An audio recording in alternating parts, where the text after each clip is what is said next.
ये उनके लिए है जिनके अंदर जीतने का जुनून है, जो अंदर से टूटे हुए हैं लेकिन दुनिया को कभी अपनी कमजोरी दिखाना नहीं चाहते, जो चुप रहते हैं पर अंदर आग जलती है। ये उनके लिए है जो खुद को कभी समझा नहीं पाए और अब वक्त आ गया है कि वो दुनिया को बिना बोले समझा दें कि वो कौन है। डार्क साइकोलॉजी सिर्फ किताबों में नहीं होती, ये असल जिंदगी का हिस्सा है। हर वो इंसान जो अपनी मर्जी दूसरों पर थोपता है, जो चुप रहकर भी कमरे का माहौल बदल देता है, जो बिना कुछ कहे लोगों के फैसले कंट्रोल कर लेता है, वही इसका मास्टर है। ये वीडियो तुझे वही बनाना शुरू कर रही है। तुझे सिखाया गया है कि विनम्र बनो, सबको समझो, सबके साथ चलो, लेकिन तुझे ये नहीं बताया गया कि दुनिया में हर कोई तुझे अपनी मर्जी से चलाना चाहता है। हर इंसान किसी ना किसी का शिकार बना हुआ है, कभी इमोशनल ब्लैकमेल, कभी गिल्ट, कभी जरूरतों के नाम पर। तू भी कभी ना कभी बना होगा, या शायद रोज बनता है, लेकिन अब नहीं। अब तुझे वो बातें पता चलेंगी जो सामने वाला तुझसे छुपा रहा था, वो तरीके जिनसे लोग तुझे घुमा रहे थे, वो चालें जिनसे तू खुद को समझदार समझते हुए भी उनके हाथ की कठपुतली बन रहा था। अब जरा ध्यान से सोच, क्या कभी किसी ने तेरी तारीफ की और तुझे उसके लिए कुछ करने का मन हुआ? हाँ, तो जान ले उसे तुझसे काम निकालना था। तारीफ सिर्फ एक हथियार थी। लोग तारीफ का इस्तेमाल करते हैं तेरी सेल्फ इमेज को पकड़ने के लिए। जब तू खुद को किसी की आंखों में अच्छा देखता है तो तू वही बनने की कोशिश करता है। वो लोग तुझे वही बनाते हैं जो उन्हें चाहिए। तू सोचता है ये तो मेरी इज्जत करता है, लेकिन सच्चाई ये होती है कि वो तुझे अपने काम का बना चुका होता है। और सबसे खतरनाक बात यह है कि तुझे पता भी नहीं चलता। असली कंट्रोल चिल्ला कर नहीं आता, वो धीरे धीरे तेरा माइंड हैक करता है, और जब तक तू समझ पाता है तू उसके इशारे पर चलने लगता है। अब सवाल उठता है, तू इससे बाहर कैसे निकलेगा? जवाब है, रुक कर मत सोच। तू सोचते सोचते ही उनके जाल में फंसा है।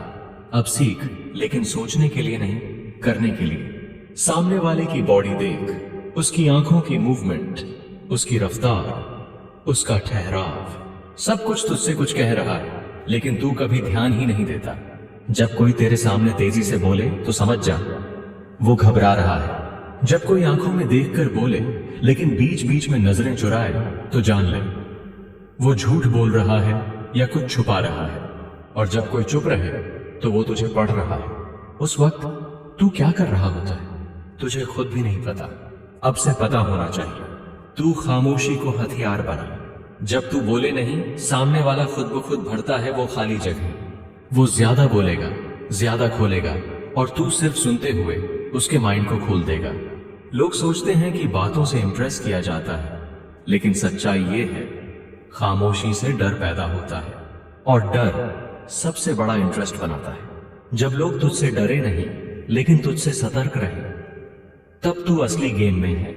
तू जब किसी से कहे मैं समझ सकता हूं, तो वो एक मामूली लाइन लगती है, लेकिन जब तू किसी की आंखों में देखकर बिना बोले उसे समझ जाए, तब वो खुद को तेरे सामने एक्सपोज करना शुरू कर देता है।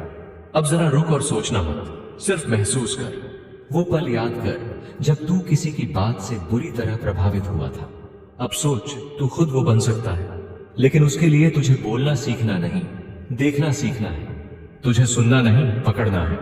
किसी की आवाज में कंपन, उसके लफ्जों में जल्दीबाजी, उसकी सांसों की रफ्तार, सब कुछ ना कुछ बता रहा होता है। और जब तू ये सब पढ़ना सीख गया, तब तू उसके फैसले बदल सकता है, उसके विचार तोड़ सकता है। और हाँ, सिर्फ उसके लिए नहीं, अपने लिए भी। लोगों को एक चीज सबसे ज्यादा डराती है, वो है खुद का सामना करना। तू उन्हें आईना मत दिखा, तू बन जा वो आईना। जब तू उनकी ही बातों को घुमा फिरा कर वापस उन्हीं को सुनाए, तो उन्हें लगेगा कि तू उनकी आत्मा तक घुस गया है। वो तुझसे खुद को छुपा नहीं पाएंगे, और तब तुझे बोलने की जरूरत ही नहीं पड़ेगी। लोग खुद ब खुद तुझसे सहमति जताएंगे। ये पावर धीरे धीरे आती है, लेकिन जब आती है तब लोग तुझसे दूर नहीं हो पाते। वो तुझे फॉलो करेंगे, कॉपी करेंगे, और धीरे धीरे उनके डिसीजन भी तुझसे पूछ कर लेने लगेंगे। ये सब सिर्फ शुरुआत है।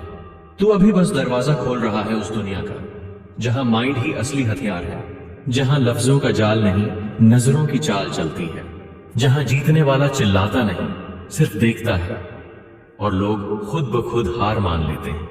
याद रख, तुझे अब मासूम नहीं रहना, तुझे होशियार भी नहीं दिखना, तुझे वो बनना है जो सामने खड़ा हो। और लोग खुद सोचने लगे, इससे उलझा तो कहीं खुद ना उलझ जाऊं। अभी बहुत कुछ बाकी है। जो तूने सुना वो बस शुरुआत थी। अब तू वो हिस्सा छूने जा रहा है जहां से गेम पलटता है। और गेम वो नहीं होता जो सब देख रहे होते हैं। गेम वो होता है जो किसी को दिखाई नहीं देता, लेकिन असर उसका सबसे ज्यादा होता है। अब तक जो तूने जाना वो बस दरवाजा था। असली कमरा तो अब खुलने वाला है, और उस कमरे में सिर्फ वो लोग टिक पाते हैं जो अपनी सोच पर कंट्रोल रखते हैं, वरना बाकियों की पहचान तक मिट जाती है। डार्क साइकोलॉजी का सबसे पहला रूल ये है, सामने वाले को खुद से ज्यादा खुद के बारे में पता होना चाहिए तुझे। और उसके लिए तुझे लोगों से सवाल नहीं पूछने, उनके जवाब खींच लेने हैं, वो भी बिना बोले। सामने वाला जो बात करता है वो उसकी जरूरत नहीं होती, वो बस परत होती है। असली जरूरत वो होती है जो वो छुपाता है। और जब तू किसी की जरूरत पहचान लेता है तब तू उसका कंट्रोलिंग पॉइंट पकड़ लेता है। अब ध्यान दे, दुनिया में हर इंसान को कुछ ना कुछ चाहिए होता है। तारीफ, ध्यान, प्यार, पैसा, वैल्यू, मान्यता। और जब तू किसी को ये चीज ऑफर करता है तब वो तुझसे बंध जाता है, लेकिन तू उसे सीधे नहीं देता, तू उसे उम्मीद देता है। डार्क साइकोलॉजी में असली पावर चीज देने में नहीं है, वो चीज होप देने में है। जब तू सामने वाले को ये फीलिंग देता है कि तुझसे उसे वो मिल सकता है जो वो चाहता है, तब वो तुझसे हट नहीं सकता। फिर तू जो कहेगा वो मानेगा। और यही हिप्नोसिस की असली शुरुआत होती है। तूने कभी नोटिस किया है, कुछ लोग बिना किसी खास बात के भी लोगों को अपनी तरफ खींच लेते हैं। वजह ये नहीं होती कि वो सुंदर हैं या स्मार्ट हैं, वजह ये होती है कि वो लोगों की जरूरतों को पहचानते हैं और खुद को उसी जरूरत की शक्ल में ढाल देते हैं। अगर सामने वाले को सिक्योरिटी चाहिए तो वो खुद को सिक्योर बनाकर दिखाते हैं।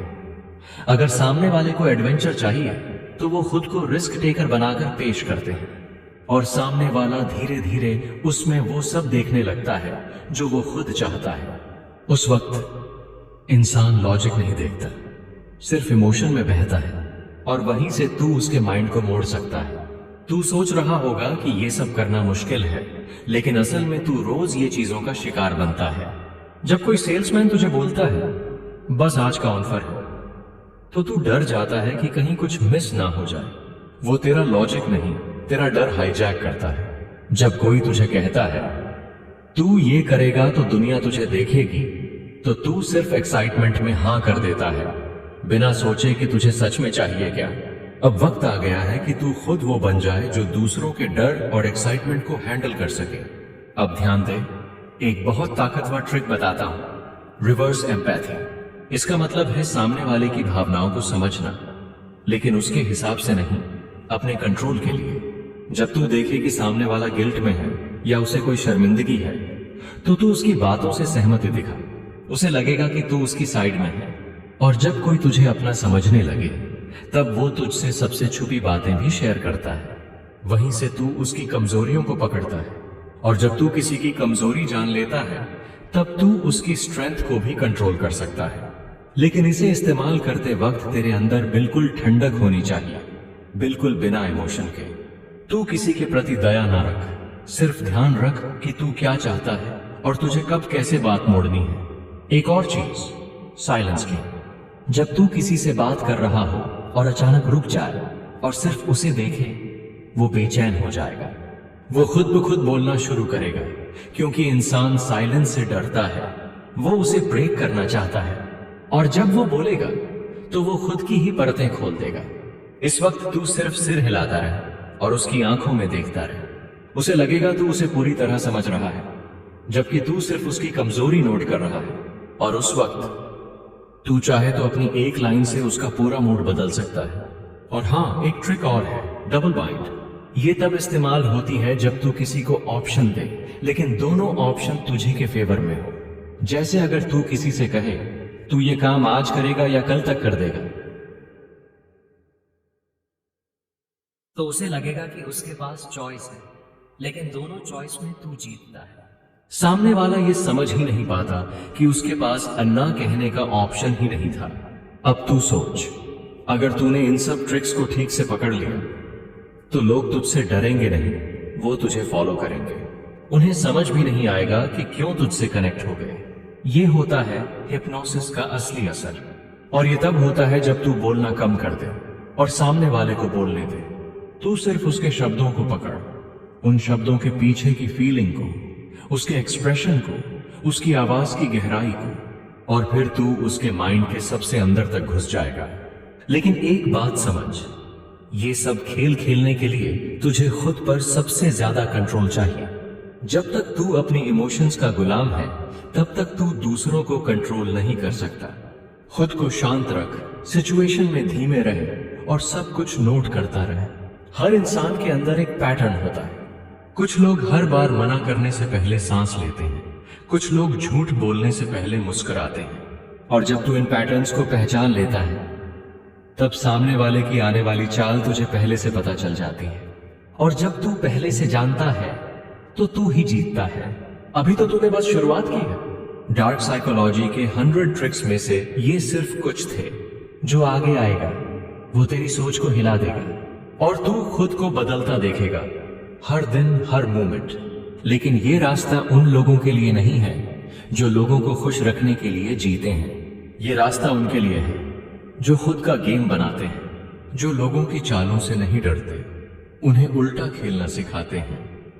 तू अब तक बस चेहरे पढ़ना सीख रहा था, अब तू सीखेगा कि दिमाग में कैसे बीज बोया जाता है। और ध्यान से सुन, क्योंकि ये ट्रिक काम करती है हर इंसान पर, चाहे वो कितना भी स्मार्ट या अलर्ट क्यों ना हो। इसे कहते हैं प्लांटिंग थॉट्स विदाउट रियलाइजेशन। जब तू किसी के साथ बात करता है तो तू कुछ शब्द बार बार यूज करता है, लेकिन ऐसे नहीं कि सामने वाले को लगे कि बार बार हो रहा है। जैसे तू उससे बात करते करते बीच बीच में कहे, तेरे जैसे सेंसिबल लोग तो ये समझते ही होंगे, या तू तो हमेशा लॉजिक से सोचता है। अब तू सोच, तूने कुछ कहा भी नहीं, लेकिन तूने उसकी खुद की पहचान उसके ही माइंड में रीप्रोग्राम कर दी। उसका ब्रेन धीरे धीरे तेरे कहे हुए शब्दों को अपनी असलियत मानने लगता है। और एक दिन जब तू उससे कोई डिफिकल्ट चीज कहेगा तो उसका माइंड खुद बोलेगा, मैं तो सेंसिबल हूं, मैं तो लॉजिक से सोचता हूं, तो मैं ये करूंगा। समझा? ये होता है दिमाग में बीज बोना। अब आते हैं मेमोरी मैनिपुलेशन पर। इंसान की सबसे बड़ी कमजोरी उसकी यादें होती हैं, और यादें हमेशा सच्ची नहीं होती। अगर तू बार बार किसी को बोले कि याद है जब तूने ये किया था, और वो चीज असल में नहीं भी हुई हो, तो भी उसका माइंड धीरे धीरे उस बात को सच मानने लगेगा। क्योंकि इंसानी दिमाग हर बार यादों को स्टोर नहीं करता, वो उन्हें रिक्रिएट करता है। और जब तू बार बार कोई चीज उसके दिमाग में रिक्रिएट करता है तो वो रियलिटी बन जाती है। और यही तेरा हथियार है। तू किसी इंसान को उसकी ही यादें बदलकर कंट्रोल कर सकता है। तू चाहे तो उसे अपनी बुराई भुला सकता है या उसकी अच्छाई का एहसास मिटा सकता है, सिर्फ बातों से। और ध्यान रहे, तू उसे फोर्स नहीं करता, तू सिर्फ इशारा करता है। तू उसे बोलता है, तेरे साथ पहले ऐसा हुआ था ना, ये, और बस बाकी का काम उसका ब्रेन खुद करता है। अब आता है गिल्ट ट्रैप, यानी किसी को उसकी ही अच्छाई से बांध देना। मान ले कोई इंसान खुद को अच्छा समझता है, तो तू उसके सामने ऐसा बिहेव कर कि तुझे उसकी मदद की जरूरत है। तू रो नहीं, तुझ में डर भी ना हो, बस तू थोड़ा सा हर्ट दिखे, थोड़ा अकेला। अब उसका जो अच्छा इंसान वाला इमेज है, वो खुद ब खुद उसे तेरे लिए कुछ करने पर मजबूर कर देगा। और जब वो एक बार तुझे सपोर्ट करता है, उसके बाद उसका माइंड कहता है, मैं इसे सपोर्ट करता हूं, मतलब ये सही है। और वहीं से तू उसकी लॉयल्टी पकड़ लेता है। ध्यान से देख, लोगों को मजबूर करने की जरूरत नहीं होती, लोग खुद को अपने माइंड से मजबूर करते हैं। तू बस ट्रिगर पकड़ ले, फिर वो खुद तेरे लिए रास्ता खोलते जाएंगे। एक और सीक्रेट है, साइलेंट टेस्टिंग।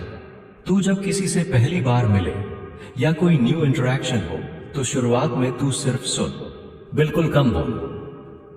तू देखेगा कि सामने वाला अपने आप ज्यादा बताने लगता है। वो तुझे टेस्ट नहीं कर रहा होता, असल में तू उसे टेस्ट कर रहा होता है। क्योंकि जितना वो बोलेगा उतना तू उसे समझ पाएगा। और जैसे ही वो एक इमोशनल पॉइंट टच करता है, बस वहीं से तू गेम शुरू करता है। अब तू सीखेगा थर्ड पार्टी कंफर्मेशन का खेल। जब तू अपनी बात को और ज्यादा असरदार बनाना चाहे तो खुद की तारीफ ना कर, किसी और के हवाले से कर। जैसे उसने भी कहा था कि मैं जब चीज पकड़ता हूं तो छोड़ता नहीं हूं। इससे सामने वाले को लगेगा कि तेरे बारे में और लोग भी ऐसा सोचते हैं। ये बात उसके दिमाग में ज्यादा बैठती है क्योंकि इंसान दूसरे लोगों के ओपिनियन को ज्यादा इंपॉर्टेंस देता है बजाय खुद के डिस्कशन के। और अब आता है टाइम डिले स्ट्रेटजी। किसी को तुरंत जवाब मत दे। जब तू किसी से कुछ मांगे या किसी को कुछ ऑफर करे तो तुरंत रिएक्ट मत कर, रुक जा। उस रुकने में सामने वाला बेचैन होगा और तेरा वैल्यू बढ़ेगा। लोगों को लगता है कि जो जल्दी देता है वो सस्ता है और जो थोड़ा सोच कर देता है वो कीमती है। तू अपनी वैल्यू वक्त से बढ़ाता है, शब्दों से नहीं। अब एक बात याद रख, डार्क साइकोलॉजी का सबसे खतरनाक हिस्सा होता है रिलेशनशिप रीडिजाइन। यानी सामने वाला जो समझता है तू धीरे धीरे वो बदल दे। मान ले कोई तुझसे नाराज है तो तू उससे माफी मत मांग, तू उसे ये फील करवा कि वो खुद गलत समझा। तू बोले, मैं तो ये सोच के किया था कि तुझे अच्छा लगेगा, और तुरंत बात वहीं बंद कर दे। अब उसका माइंड खुद रिवाइंड करेगा कि शायद तू सही था। और जितनी बार तू खुद को कम बोलकर सामने वाले से सोचने की उम्मीद करता है, उतनी बार तू उसके सोचने का तरीका कंट्रोल करता है। यही होता है असली कंट्रोल। तू बोले नहीं, सामने वाला सोचे तेरे हिसाब से। इससे भी खतरनाक स्टेज है इनर सर्कल इल्यूजन। तू किसी को ऐसा फील दे कि वो तेरा खास है। तू बोले, ये बात मैंने अब तक किसी को नहीं बताई, और सामने वाले की सारी अलर्टनेस खत्म हो जाएगी। अब वो सोचेगा कि तू उस पर भरोसा करता है और वो भी तुझ पर करने लगेगा। लोग अपने ऊपर ट्रस्ट दिखाने वालों पर ज्यादा भरोसा करते हैं, लेकिन असल में तू बस उसे उस सर्कल का हिस्सा दिखा रहा है जो असल में है ही नहीं। ये सब जानना एक बात है, लेकिन इस्तेमाल करना तब काम करता है जब तेरी आंखें और कान हर वक्त खुले हों।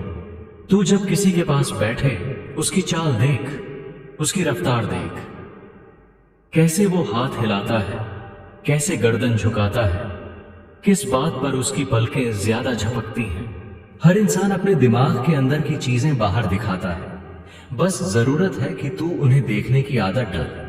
अब तक तू उस दरवाजे पर पहुंच चुका है जहां से सामने वाले का दिमाग तू अपने हिसाब से घुमा सकता है, लेकिन असली खेल अब शुरू होगा जहां तू उन्हें वो करवाएगा जो वो खुद कभी सोच भी नहीं सकते थे।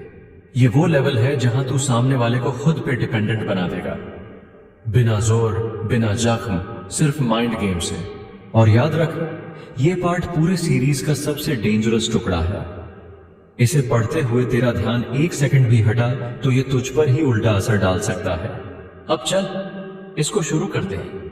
अब जब तू उनके सोचने का तरीका कंट्रोल करना सीख चुका है, बारी है उनकी जरूरत बनने की।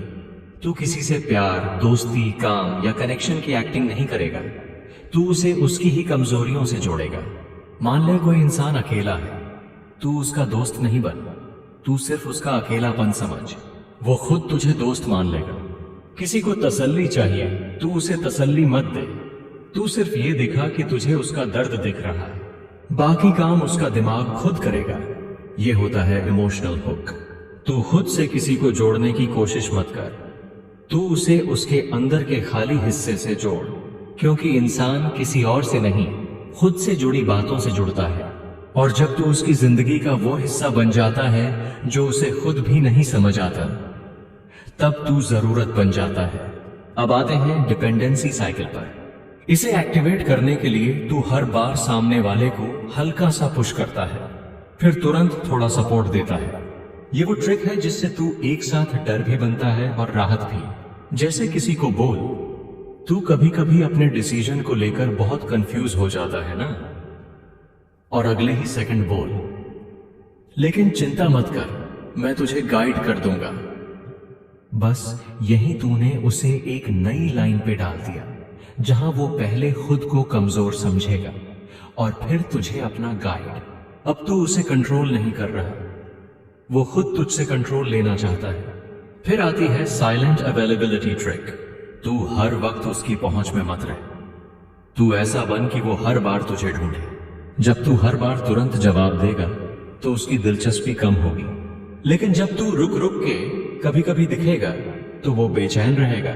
वो सोचेगा कि तू कहां है, किसके साथ है, क्यों नहीं आया, और वहीं से तू उसके माइंड का किराएदार बन जाएगा। अब आता है फियर एंड होप कंबो। किसी को सिर्फ डरा कर तू लंबा असर नहीं डाल सकता, लेकिन अगर तू डर के साथ उम्मीद भी जोड़ दे तो तू उसके डिसीजन को पकड़ सकता है।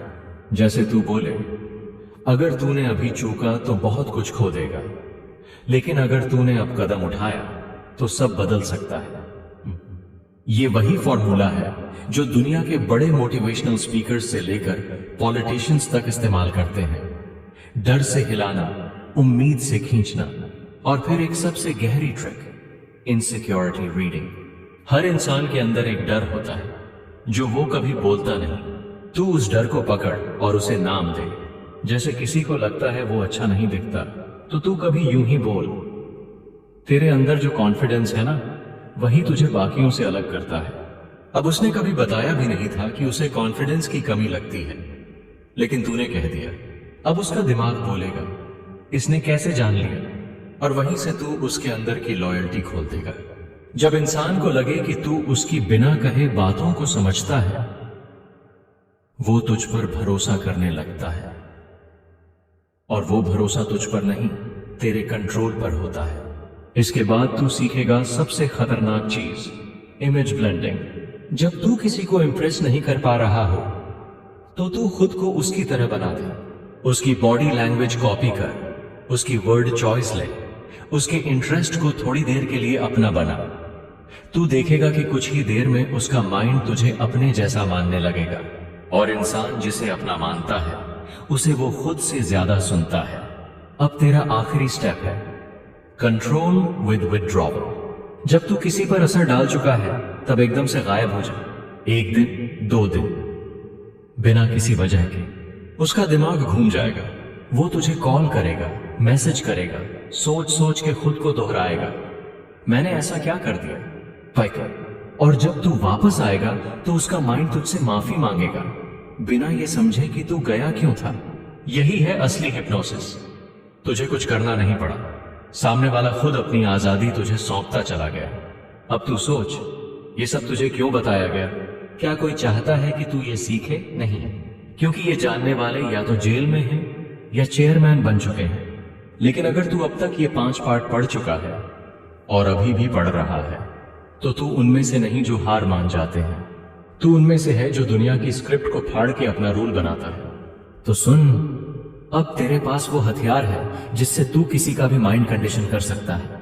तू किसी से लड़ने की जरूरत नहीं, तू सिर्फ देख, सोच और बोल, बाकी सब खुद तेरे सामने झुक जाएगा।